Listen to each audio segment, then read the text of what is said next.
बहुत गहरे में वो मूर्ति का पूजा कर रहा है।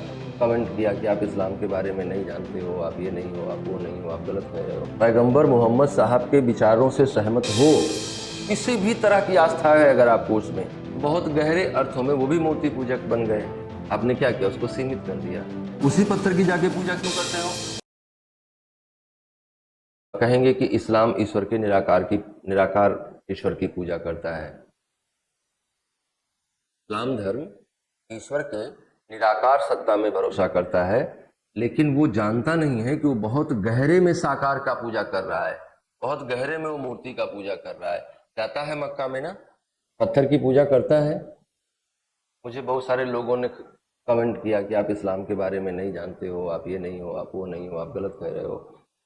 लेकिन मुझे उन लोगों को ये कहना है कि वो नहीं समझ रहे धर्म क्या है। अगर कोई असल में पैगंबर मोहम्मद साहब के विचारों से सहमत हो, कोई मुसलमान, तो उसको सबसे पहले काम करना चाहिए कि काबा में उस पत्थर को खत्म कर देना चाहिए, तोड़ देना चाहिए उसको।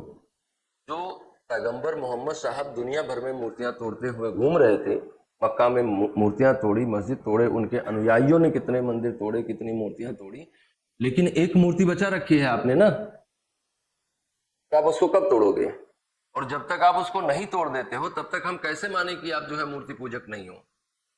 किसी भी तरह की आस्था है अगर आपको उसमें, किसी भी तरह की आस्था है, आप उसको चूमने जाते हो, उसको घूमने जाते हो, उसकी ओर मुंह करते हो, किसी भी तरह से अगर आपकी आस्था उस पत्थर में है, तो आप ना आइडल वर्शिप कर रहे हैं, आप मूर्ति पूजा कर रहे हैं। ये भ्रामक बात कह रहे हैं आप। बहुत गहरे अर्थों में वो भी मूर्ति पूजक बन गए। तो असल में मैं क्या कह रहा हूं कि अगर कोई सही सत्य है, निरपेक्ष है, तो वो केवल ईश्वर है। और जहां आपने उसमें सापेक्षता आरोपित करी कि यहां पे है ईश्वर, आपने क्या किया, उसको सीमित कर दिया। तो असीमित है ना, तो हर कण में है, तो फिर काबा के पत्थर में ही क्यों है? अगर आप मानते हैं कि वो निराकार है, वही उपासना के लायक है, और फिर अगर पत्थर की पूजा करते हो तो हर पत्थर की पूजा क्यों नहीं करते हो? उसी पत्थर की जाके पूजा क्यों करते हो? उसी पत्थर की जाके पूजा करने का मतलब कि उस पत्थर में तुम्हारी कुछ विशिष्ट आस्था है, और अगर उस पत्थर में तुम्हारी कोई विशेष आस्था है तो मूर्ति पूजक हो। इस्लाम मूर्ति पूजक है।